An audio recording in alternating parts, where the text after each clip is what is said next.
नमस्कार दोस्तों, मैं हूं आपका दोस्त के बी और डेली करंट अफेयर्स के एक नए वीडियो में आप सभी का स्वागत है। तो आइए पहले प्रश्न के साथ में शुरुआत करते हैं।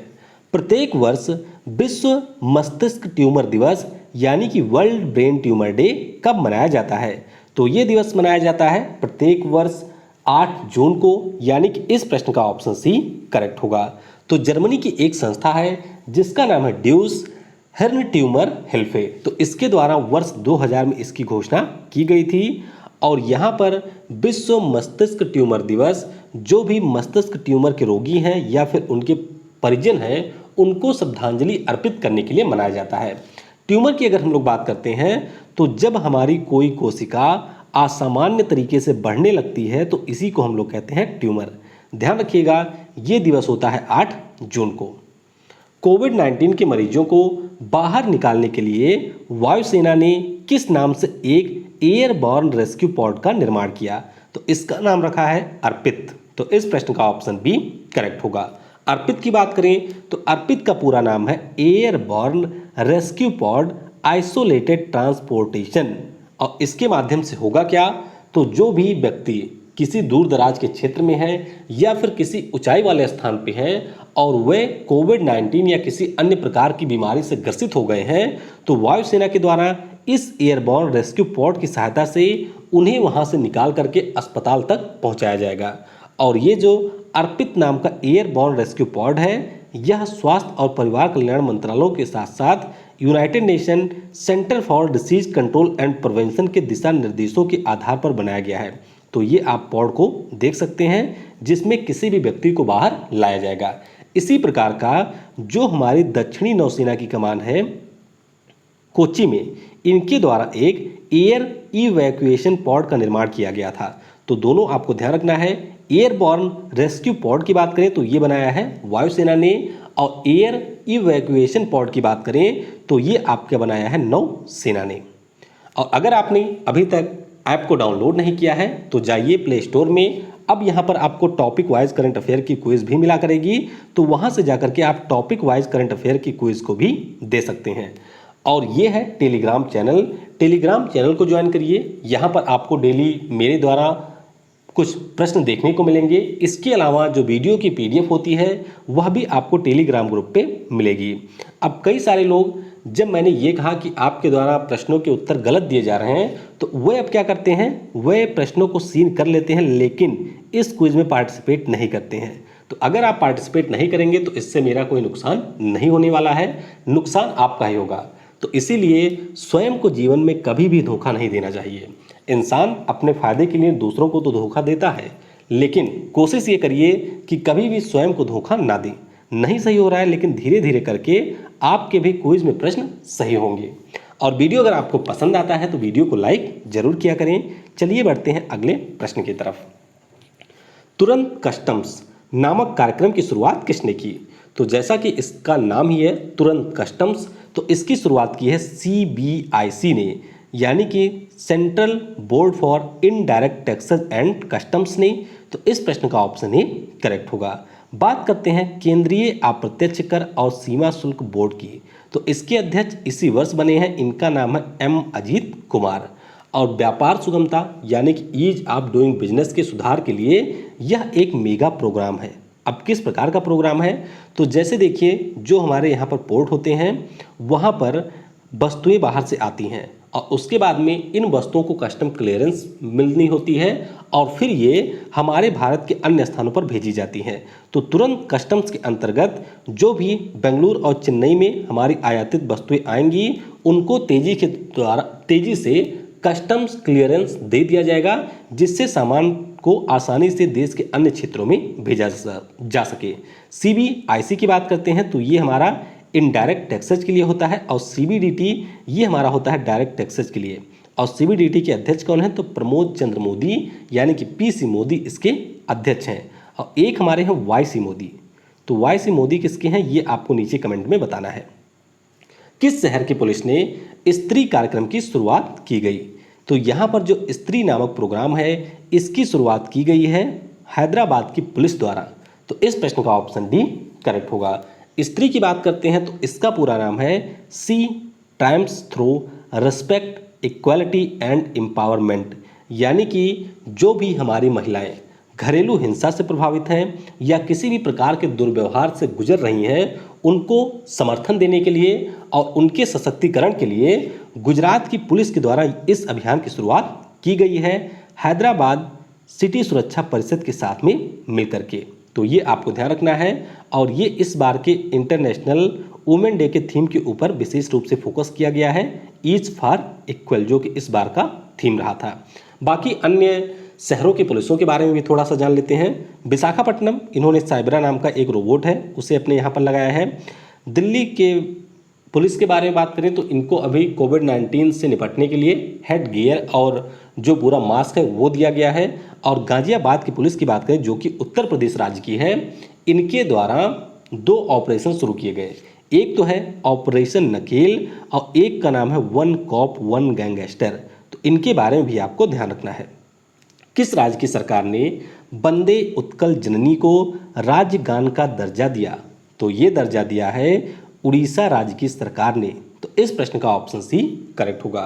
अब वंदे उत्कल जननी काव्य की बात करते हैं तो 1912 में इसे कांता कवि लक्ष्मीकांत जी के द्वारा लिखा गया था, और 1994 से जब उड़ीसा की विधानसभा की बैठक होती है और बैठक के दौरान जब आखिरी सत्र होता है तो उसमें यह अभी तक गाता जा रहा है, और उसी समय से मांग ये उठी कि इसको राज्य गान का दर्जा दिया जाए। तो अब उड़ीसा का जो मंत्रिमंडल है उसके द्वारा वीडियो कॉन्फ्रेंसिंग के माध्यम से वंदे उत्कल जननी को उड़ीसा के राज्य गान का दर्जा दिया गया है। उड़ीसा की बात करते हैं तो उड़ीसा अक्सर न्यूज़ में रहता है, जैसे कि पेटा के द्वारा अभी इनके जो सीएम हैं नवीन पटनायक जी, उनको हीरो टू एनिमल्स पुरस्कार से सम्मानित किया गया। मो प्रतिभा नाम का कार्यक्रम इन्होंने शुरू किया है यूनिसेफ के साथ में मिलकर के। मो जीवन नाम का भी प्रोग्राम इन्होंने शुरू किया। कोविड-19 के लिए हॉस्पिटल भी सबसे बड़ा बना रही है उड़ीसा राज्य की सरकार। इसके अलावा बिम्स्टेक का जो आपदा प्रबंधन अभ्यास है वह इसकी राजधानी भुवनेश्वर में आयोजित किया गया। और अभी आपको पता होगा कोणार्क सन मंदिर और कोणार्क शहर के सोलराइजेशन के लिए केंद्र सरकार ने एक योजना शुरू की है, और भारत का यह पहला राज्य है जिसने महिलाओं के लिए मिशन शक्ति विभाग बनाया है। और यहाँ पर भारत का ये पहला राज्य बना है जिसने ई गैजेट पोर्टल की भी शुरुआत की है। तो इन सभी कारणों से न्यूज़ में रहा था उड़ीसा। और एक चीज़ ध्यान रखिएगा कि खेलो इंडिया यूनिवर्सिटी गेम्स, उसका भी आयोजन उड़ीसा की राजधानी भुवनेश्वर में किया गया। खेलो इंडिया गेम्स ये हुआ था गुवाहाटी में, लेकिन यूनिवर्सिटी गेम हुआ था कहाँ पर? भुवनेश्वर में।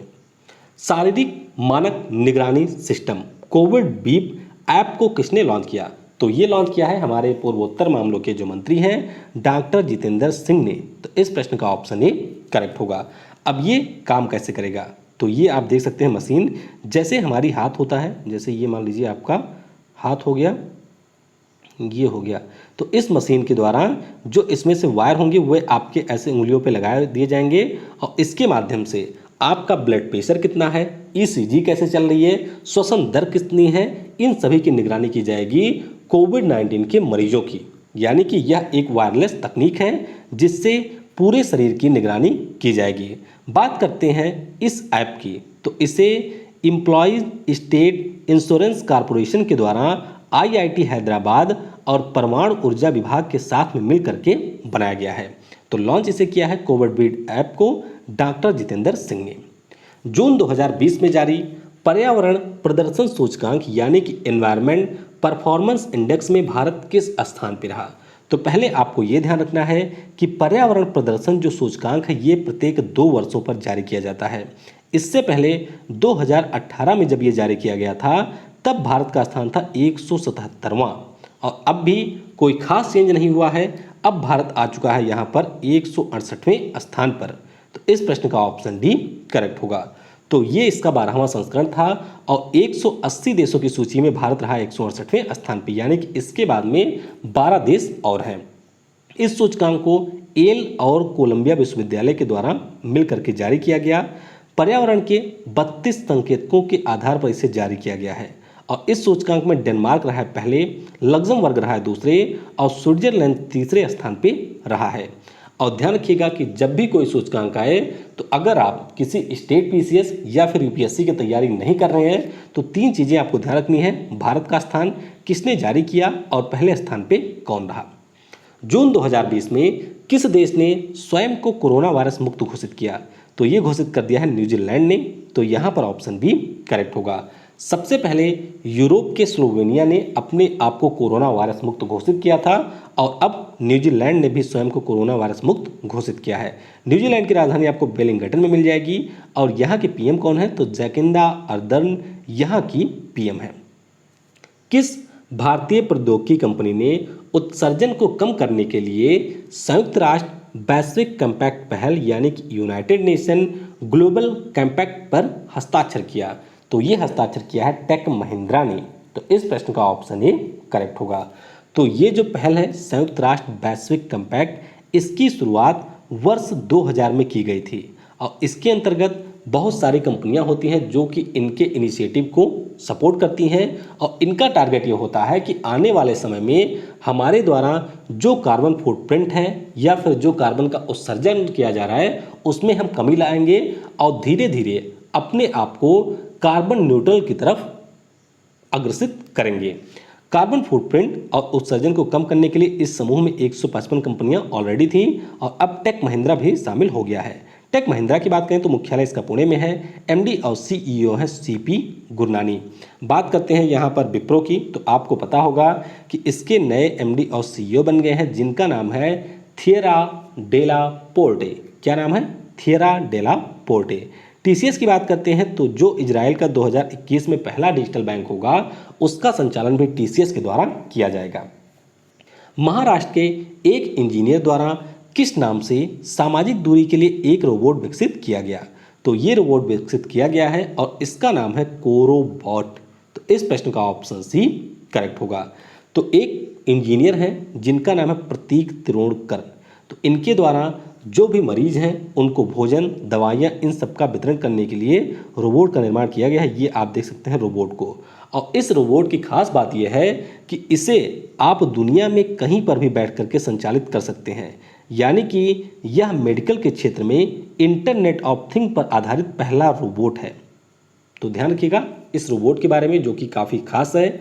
और बात करते हैं अन्य रोबोट की, तो ये जो मित्र नाम का रोबोट है इसे लॉन्च किया गया था बेंगलुरु में। ये कोविड-19 के मरीजों की टेस्टिंग करता है। नाइटिंगेल और कर्मी बोट की बात करें तो ये दोनों रोबोट केरल के राज्यों में इंस्टॉल किए गए हैं जहां पर इनके द्वारा भी मरीजों को भोजन दिया जा रहा है। इसके अलावा कोबोट रोबोटिक्स नाम का है जो कि झारखंड में लगाया गया। और कई सारे अन्य रोबोट तो मैं आपको पहले बता चुका हूं, जैसे कि सुरैना ईरान का है। फेडोर नाम का जो रोबोट है वो रूस ने लॉन्च किया था अंतरिक्ष के लिए। और जो हमारा मॉडर्न रेलवे कोच फैक्ट्री है वहाँ पर सोना 1.5 नाम के रोबोट का यूज़ किया जा रहा है। विश्व बैंक ने किस राज्य की सरकार को कोविड-19 से निपटने व अन्य विकास कार्यों के लिए 1950 करोड़ रुपए के ऋण को मंजूरी दी? अब ऋण लिखा है लेकिन ये ऋण साबुन नहीं है, ये है आपका ऋण यानी कि लोन। तो ये इन्होंने दिया है पश्चिम बंगाल राज्य को। तो इस प्रश्न का ऑप्शन डी करेक्ट होगा। विश्व बैंक की बात करते हैं तो इसकी स्थापना 1944 को हुई थी। मुख्यालय वाशिंगटन डीसी में। अध्यक्ष हैं डेविड मैल्पैस और अभी इसकी मुख्य अर्थशास्त्री और वाइस प्रेसिडेंट के रूप में नियुक्त की गई हैं कार्मेन रीन हार्ट। तो 1100 करोड़ रुपए औद्योगिक अधोसंरचना को और बेहतर बनाने के लिए और 850 करोड़ रुपए जो भी समाज के कल्याणकारी योजनाएं हैं उनके लिए विश्व बैंक ने दिया है। किस राज्य की सरकार ने प्लांट स्वास्थ्य क्लिनिक की शुरुआत की? तो इसकी शुरुआत यहाँ पर की है मणिपुर की सरकार ने। तो इस प्रश्न का ऑप्शन भी करेक्ट होगा। तो सीएम एन बीरेन सिंह द्वारा राजधानी इम्फाल के बागवानी और मृदा संरक्षण निदेशालय में इसका उद्घाटन किया गया। और इसका उद्देश्य क्या है? तो जो हमारी बागवानी है उसके माध्यम से मणिपुर को आर्थिक रूप से समृद्ध बनाया जाए, इसी उद्देश्य से सीएम एन बीरेन सिंह के द्वारा इसका उद्घाटन किया गया। मणिपुर की बात करते हैं तो अभी इनके द्वारा फूड बैंक इनिशिएटिव की भी शुरुआत की गई। अंगन फो नाम का त्यौहार भी यहाँ पर मनाया जाता है। और मणिपुर के बारे में एक जरूरी चीज़ आपको ध्यान रखनी है कि यहाँ पर एक नदी बहती है जिसका नाम है मकरू और इसके ऊपर भारत का सबसे ऊंचा रेलवे घाट पुल का निर्माण किया जा रहा है। किस शहर को उत्तराखंड की ग्रीष्मकालीन राजधानी के रूप में घोषित करने को मंजूरी दी गई? तो ये शहर है गैरसैंण, जो कि आपको उत्तराखंड के चमोली जिले में मिलेगा। तो ऑप्शन सी यहाँ पर करेक्ट होगा। और गैरसैंण को हम लोग भरारी सैंण के नाम से भी जानते हैं। तो हालांकि इसके बारे में घोषणा पहले हो चुकी थी, लेकिन अब इसे राज्यपाल बेबी रानी मौर्य के द्वारा आधिकारिक रूप से मंजूरी दी गई है। तो अब ये उत्तराखंड का नया समर यानी कि ग्रीष्मकालीन राजधानी बन गया है। और वैसे राजधानी यहाँ की विंटर में होगी देहरादून। किस राज्य की सरकार ने सीएम शहरी पाठ व्यवसाय उत्थान योजना की शुरुआत की? तो ये शुरुआत की है मध्य प्रदेश ने। तो इस प्रश्न का ऑप्शन ए करेक्ट होगा। तो सीएम शिवराज सिंह चौहान के द्वारा स्ट्रीट वेंडर पंजीकरण पोर्टल और सीएम शहरी पाठ व्यवसाय उत्थान योजना की शुरुआत की गई है। और इसके अंतर्गत जो भी शहरी निकाय हैं उनको 300 करोड़ रुपए दिए गए हैं मध्य प्रदेश की सरकार के द्वारा। कीटाणुनाशक स्प्रे जिसका नाम है अनन्या, अनन्या पांडे नहीं है ये, ध्यान रखिएगा। अनन्या, इसका निर्माण किस संस्थान के द्वारा किया गया? तो ये बनाया है हमारे DIAT पुणे ने। तो यहाँ पर ऑप्शन डी करेक्ट होगा। DIAT का पूरा नाम है defence institute of advance technology, जिसके चांसलर होते हैं देश के रक्षा मंत्री। तो इनके द्वारा नैनो तकनीक के ऊपर आधारित एक स्प्रे बनाया गया है। और इस स्प्रे की खास बात यह है कि कोई भी सतह हो, किसी भी प्रकार का सरफेस हो, उस पर स्प्रे करके आप 24 घंटे के लिए पूरी तरीके से उसको कीटाणुओं से मुक्त बना सकते हैं। तो ये बनाया है DIAT पुणे ने, जिसके द्वारा पार्थ नाम का एक हेलमेट भी बनाया गया था। पार्थ नाम का एक बुलेट, पार्थ नाम का क्या था ये मुझे कंफर्म नहीं है, थोड़ा सा भूल गया हूँ। तो आप बताइएगा क्या इन्होंने बनाया था। केंद्र सरकार ने पेट्रोल BS6 वाहनों के लिए स्टिकर पर किस रंग की पट्टी को लगाने का आदेश दिया? तो ये पट्टी होगी नारंगी रंग की। तो यहाँ पर ऑप्शन भी करेक्ट होगा। सबसे पहले आपको पता होना चाहिए थोड़ा सा भारत मानक के बारे में, यानी कि जो आपका BS मानक होता है। तो BS का पूरा नाम होता है भारत स्टेज। और भारत में सबसे पहले इसे वर्ष 2000 में लागू किया गया था। उसके बाद में BS2 हमारे यहाँ पर नहीं आया, सीधे आया था BS3, जिसे लागू किया गया था 2010 में। उसके बाद में सीधे आया BS4, जिसे लागू किया गया था 2017 में।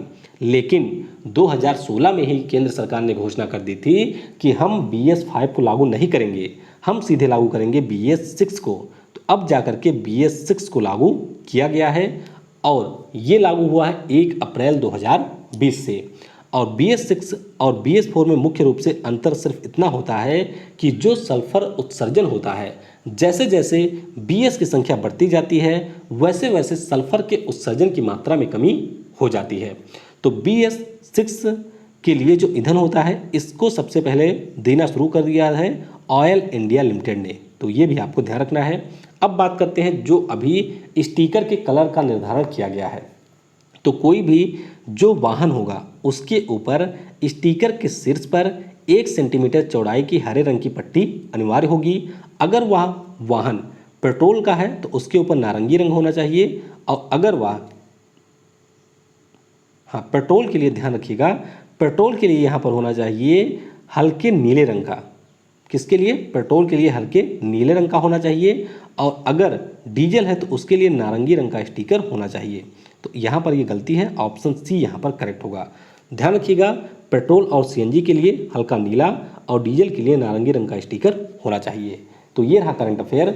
चलिए अब कल के प्रश्नों के उत्तर जान लेते हैं। विश्व प्रसन्नता सूचकांक, तो इसमें भारत रहा है 144वें स्थान पे। और विश्व प्रेस स्वतंत्रता सूचकांक की बात करते हैं तो इसमें भारत रहा है 142वें पे। तो इसमें आपको बिल्कुल कंफ्यूज नहीं होना है। BCCI के द्वारा पॉली उमरीगर जो पुरस्कार है ये दिया गया है जसप्रीत बुमराह को। पेटा इंडिया द्वारा हीरो टू एनिमल्स अवार्ड, तो ये मैंने आपको अभी बताया नवीन पटनायक को मिला है जो कि उड़ीसा के CM हैं। और सामाजिक नवाचार के लिए एडिसन पुरस्कार मिला है टाटा पावर को। किसे? टाटा पावर को ये पुरस्कार मिला है। आज के वीडियो से आपके लिए प्रश्न है, गायत्री कुमार किस देश में भारत की नई राजदूत नियुक्त की गई? विश्व टीबी दिवस कब होता है और इसका विषय क्या था? हाइड्रोक्सी क्लोरोक्विन दवा किस बीमारी के लिए होती है? एबल प्राइज 2020 से किसे सम्मानित किया गया? और विरूपाक्ष मिश्रा किस बैंक के नए कार्यकारी निदेशक हैं? तो इनके उत्तर आपको नीचे कमेंट सेक्शन में देने हैं। वीडियो को समय देने के लिए आप सभी को बहुत बहुत धन्यवाद। Thanks for watching. जय हिंद, जय भारत। तो सबसे जरूरी, पढ़ेगा भारत तो बढ़ेगा भारत।